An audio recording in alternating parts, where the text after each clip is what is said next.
오늘 하나님께서 우리에게 주시는 말씀은 에스겔 47장 1절에서 12절 말씀입니다. 저와 여러분이 한 절씩 교독하도록 하겠습니다. 그가 나를 데리고 성전문에 이르시니 성전의 앞면이 동쪽을 향하였는데 그 문지방 밑에서 물이 나와 동쪽으로 흐르다가 성전 오른쪽 제단 남쪽으로 흘러내리더라.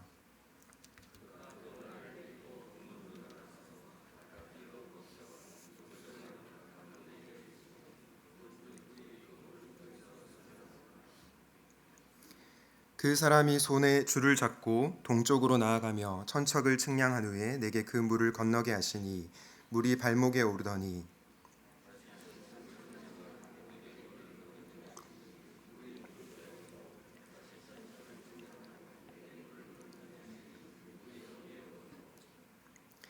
다시 천척을 측량하시니 물이 내가 건너지 못할 강이 된지라. 그 물이 가득하여 헤엄칠 만한 물이요 사람이 능히 건너지 못할 강이더라.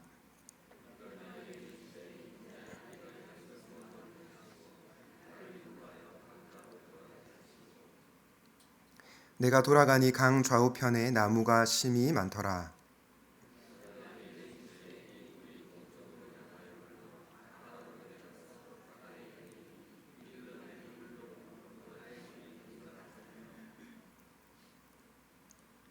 이 강물이 이르는 곳마다 번성하는 모든 생물이 살고 또 고기가 심이 많으리니 이 물이 흘러 들어가므로 바닷물이 되살아나겠고 이 강이 이르는 각처의 모든 것이 살 것이며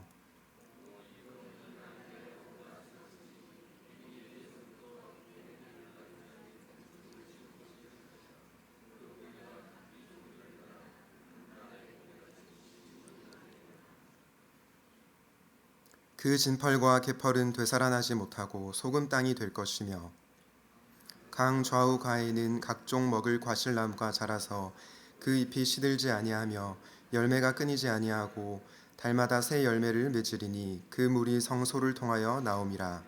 그 열매는 먹을 만하고 그 잎사귀는 약재료가 되리라. 아멘. 좋은 교회를 넘어 충만한 교회로라는 제목으로 하나님의 말씀을 나누고자 합니다. 좋은 기업을 넘어 위대한 기업으로라는 책을 쓴 짐 콜린스는 좋은 기업은 많지만 위대한 기업은 많지 않다라고 그렇게 얘기했습니다. 그러면서 저자는 이렇게 얘기합니다. 위대한 삶을 사는 사람은 아주 드물다. 대개의 경우 좋은 삶을 사는 것으로 만족하기 때문이다. 그래서 대다수의 회사들은 위대해지지 않는다. 이런 얘기를 했습니다. 저는 샘물교회가 위대한 교회가 되는 것을 바라지는 않습니다. 하지만 샘물교회가 지금보다 더 좋은 교회가 되면 좋겠습니다. 지금도 우리 교회가 참 좋은 교회이지만 지금보다 훨씬 더 좋은 교회가 되면 좋겠습니다. 그런데 여러분, 우리 교회가 어떻게 하면 더 좋은 교회가 될 수 있을까요? 전도를 더 열심히 하면 더 좋은 교회가 될 수 있습니까? 아니면 지역사회 봉사를 더 많이 하면 더 좋은 교회가 될 수 있습니까? 저는 전도도 좋고 봉사도 좋고 또 선교도 좋지만 우리 교회가 더 좋은 교회가 되기 위해서 충만한 교회가 되어야 한다고 생각합니다. 그래서 오늘 설교 제목을 좋은 교회를 넘어 충만한 교회로라고 잡아보았습니다. 전에 담임 목사님께서 교회의 꿈이라는 설교를 하시면서 교회는 충만이다라는 말씀을 하신 적이 있습니다. 그런데 무엇으로 충만한 교회가 좋은 교회입니까? 예수님으로 충만한 교회가 좋은 교회입니다. 왜냐하면 교회의 주인은 예수님이시고 교회는 그분의 몸이기 때문입니다. 오늘날 한국 교회의 모습을 들여다볼 때 마음이 너무 아픕니다. 목회자의 욕심으로 교회가 타락의 길을 가고 있고요. 또 성도들 간의 분쟁으로 교회가 쪼개어지는 경우도 있습니다. 이런 소식을 접할 때마다 마음이 너무나 아프고 답답합니다. 그런데 한국 교회를 말하기 전에 과연 우리 교회, 샘물교회는 정말로 성경이 말하는 그 교회인가? 라는 질문을 했을 때 선뜻 대답하기 어려운 솔직한 마음이 있습니다. 왜냐하면 우리 교회도 좋은 교회이지만 부족한 점이 있기 때문입니다. 이런 시대적인 고민과 우리 교회를 향한 고민, 이 가운데 마음이 무거웠습니다. 그런데 오늘 에스겔 47장 말씀을 묵상하는 가운데 다시 한번 교회에 대한 소망을 붙잡게 되었습니다. 비록 눈에 보이는 현실은 완전하지 않지만 에스겔의 환상 가운데 나타난 이 성전의 모습, 그리고 교회의 모습은 너무나도 아름답기 때문입니다. 되살아난 교회의 모습이기 때문입니다.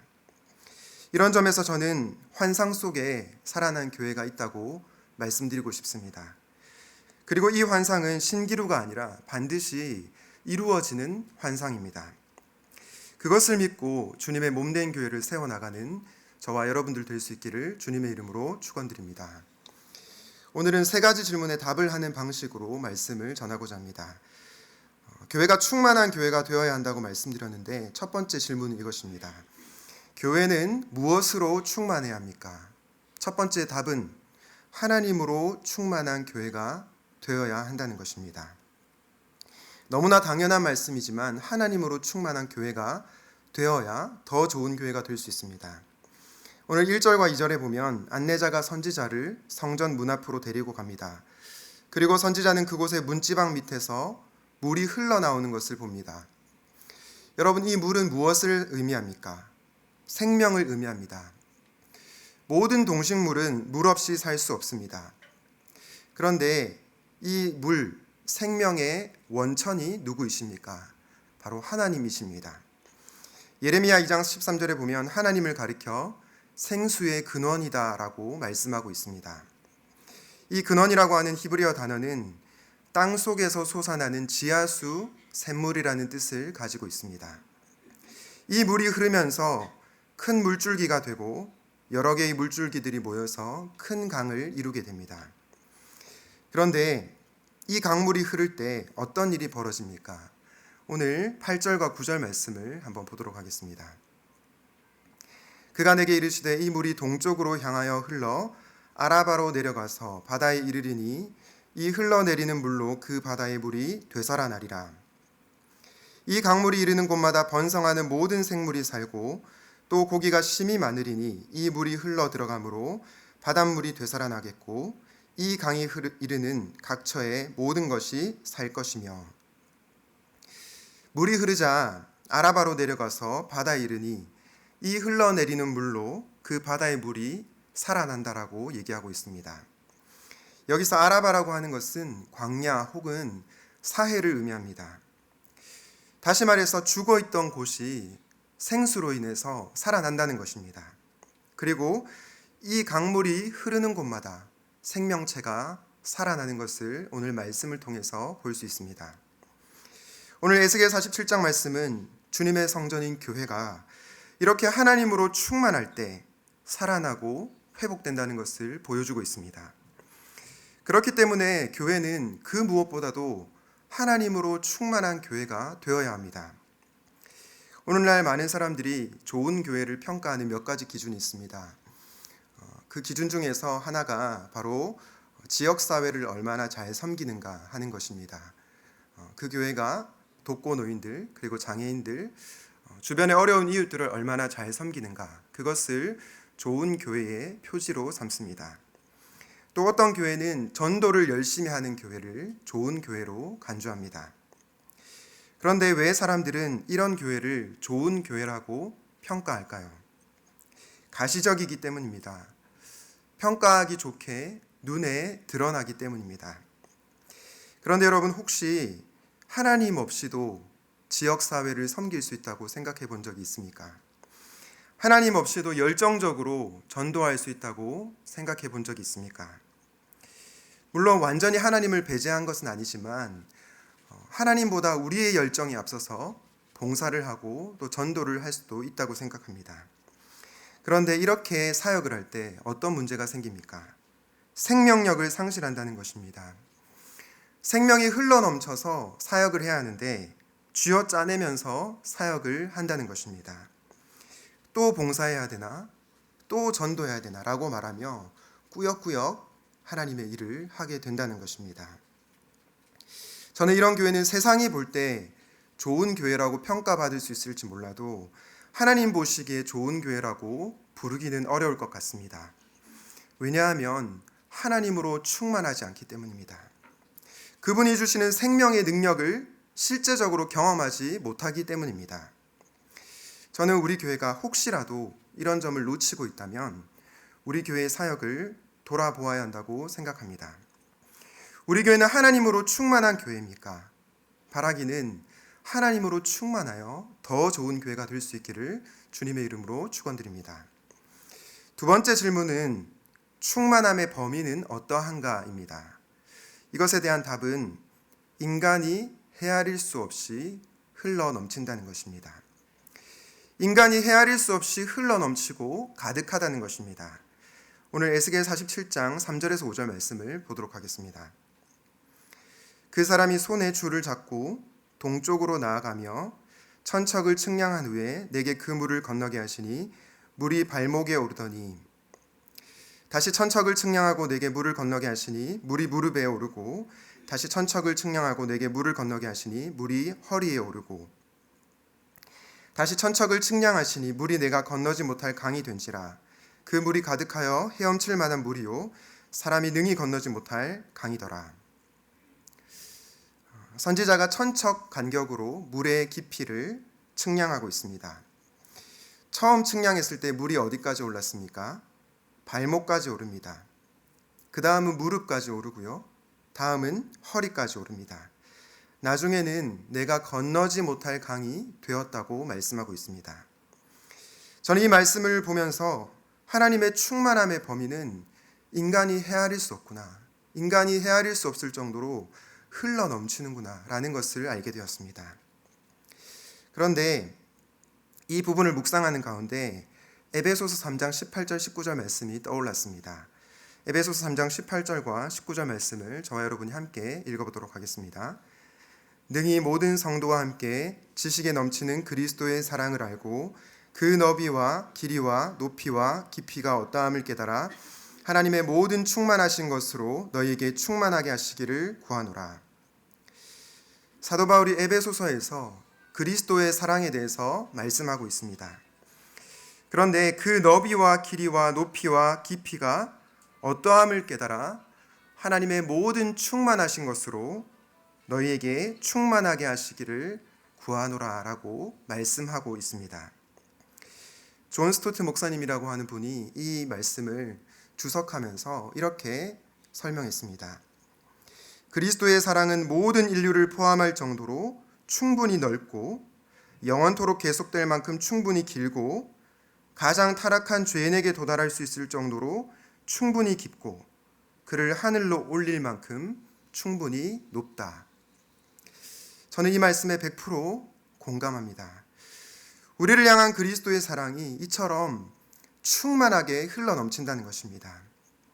오늘 에스겔 47장에 생수의 깊이와 넓이를 묵상하는 가운데 우리를 향하신 예수 그리스도의 사랑이 인간이 측량할 수 없을 정도로 우리의 이해를 초월할 정도로 충만하다는 사실을 깨닫게 되었습니다. 사랑하는 성도 여러분, 우리가 신앙생활하면서 무너지는 이유가 어디에 있습니까? 어떤 사람들은 우리의 인생이 힘들어서라고 얘기합니다. 또 다른 사람들은 우리 삶에 해결되지 않는 문제가 있어서라고 말씀합니다. 물론 그런 것들이 우리의 신앙을 무너뜨리고 우리의 삶을 피폐하게 만듭니다. 그래서 우리는 인생의 어려움을 해결해 달라고 하나님께 기도합니다. 그런데 저는 그것보다 더 본질적인 이유가 있다고 생각합니다. 그 이유는 우리가 그리스도의 충만한 사랑을 깊이 경험하지 못하기 때문이라고 생각합니다.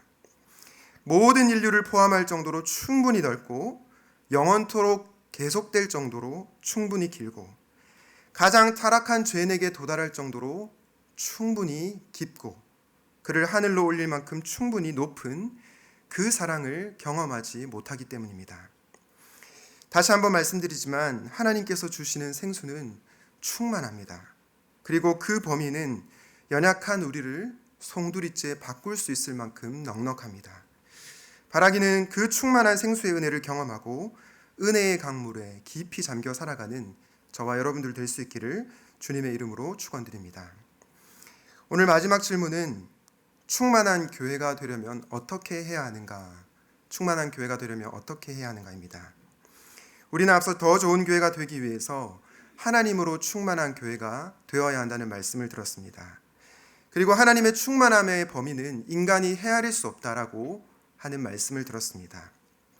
그렇다면 우리는 이 충만한 은혜를 누리기 위해서 어떻게 해야 합니까? 그것에 대한 답은 성령님의 능력을 구하는 기도를 드려야 한다는 것입니다.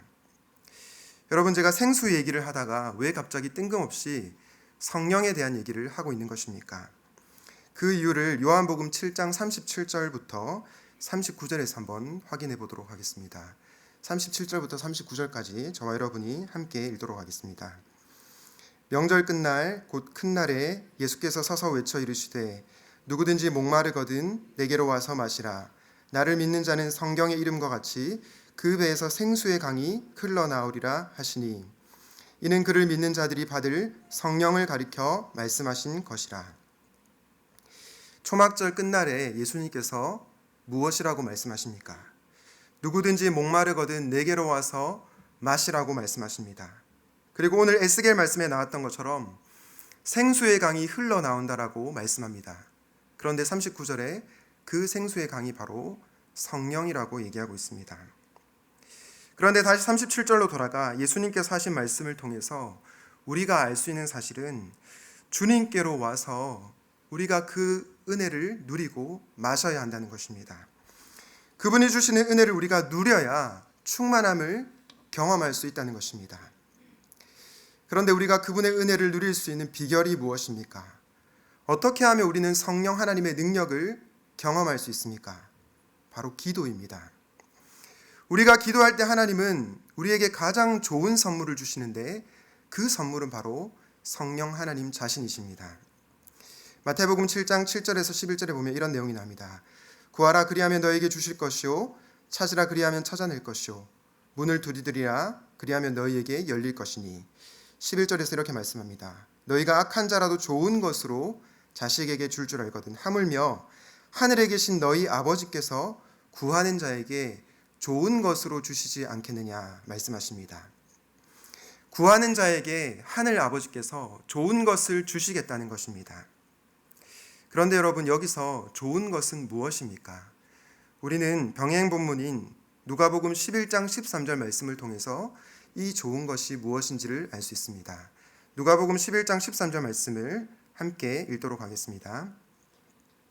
너희가 악할지라도 좋은 것을 자식에게 줄 알거든 하물며 너희 하늘 아버지께서 구하는 자에게 성령을 주시지 않겠느냐 하시니라. 마태복음 7장 11절에서 하나님께서 좋은 것을 주시겠다고 약속하셨습니다. 그런데 누가복음 11장 13절에서 그 좋은 것이 바로 성령님이라고 말씀하고 있습니다. 이것을 통해서 하나님께서 우리에게 주시는 가장 좋은 선물은 하나님 자신이라는 것을 알 수 있습니다.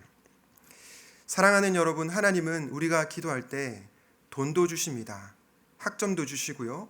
건강도 주십니다. 관계의 평안도 주십니다. 그런데 그것보다 더 좋은 것을 주시는데 바로 하나님 자신을 주신다는 것입니다. 왜 하나님 자신이 최고의 선물입니까? 돈이 없어도 하나님이 계시면 자족할 수 있기 때문입니다. 하나님이 계시면 아픔 가운데서도 찬송할 수 있기 때문입니다. 하나님이 계시면 관계의 갈등 가운데 세상이 줄 수 없는 평안을 누릴 수 있기 때문입니다. 하나님이 계시면 고난 가운데서도 담대하게 승리하며 살아갈 수 있기 때문입니다. 그러므로 우리는 성령 하나님을 구하는 기도를 드려야 합니다. 예수를 믿는 우리에게 이미 성령 하나님께서 내주하고 계십니다. 그렇기 때문에 성령님께서 와달라는 기도를 드릴 필요는 없습니다. 그러나 우리 안에 내주하고 계시는 성령님의 능력을 경험하게 해달라고 하나님 앞에 간구해야 합니다. 내 안에 생명력이 흘러넘치도록 기도해야 되는 것입니다. 그래야 나도 살고 다른 사람도 살릴 수 있습니다. 성령님의 능력을 구하는 기도를 드릴 때 우리 교회는 더 좋은 교회, 충만한 교회로 변화되어 갈 것입니다. 제가 예전에 월요일 날 쉬는 날에 한 목회자 세미나에 간 적이 있습니다. 그 세미나에 참여하면서 굉장히 큰 은혜를 받았습니다. 강사 목사님께서 자신의 간증을 했는데요. 이 목사님은 서울에 있는 한 대형 교회에서 담임 목사로 사역을 하신 분이셨습니다. 설교도 잘하시고 목회도 굉장히 잘하셔서 목사님이 그 교회에서 사역할 때 3년 만에 500명이 늘어나는 그런 숫자적 성장을 경험하였다고 합니다. 숫자가 늘어나자 장로님들이 이 목사님을 존경하고 칭찬하고 또 수많은 성도들이 이 목사님을 따랐습니다. 그런데 하루는 이 목사님에게 우울증이 찾아왔다고 했습니다. 왜냐하면 사람들의 기대를 충족시켜야 한다는 그 부담감이 목사님을 우울하게 만들었던 것입니다. 교회는 양적으로 성장하고 모든 사람들이 목사님을 칭찬하는데 이 목사님의 마음이 공허했다고 했습니다. 그러면서 내가 충만한 목회를 하고 있는 게 아니고 결핍의 목회를 하고 있었구나라는 것을 간증 시간에 나누었습니다. 이 목사님께서 왜 이렇게 사람들을 만족시키려는 목회를 하려고 했을까 고민했는데 자신의 유년 시절을 돌이켜 봤을 때 어렸을 때 아버지께 인정을 받지 못했다는 것을 깨달았다고 했습니다. 이 목사님이 어렸을 때 아버지께서 목사님에게 넌 쓸모없어 라는 말을 했다고 합니다.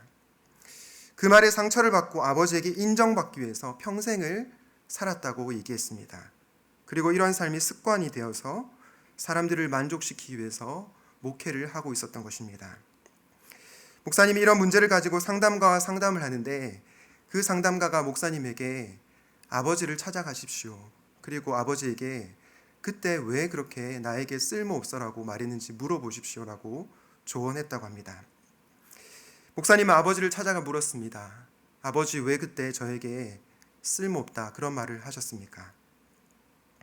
그때 그 아버지께서 목사님에게 미안하다라고 얘기했다고 합니다.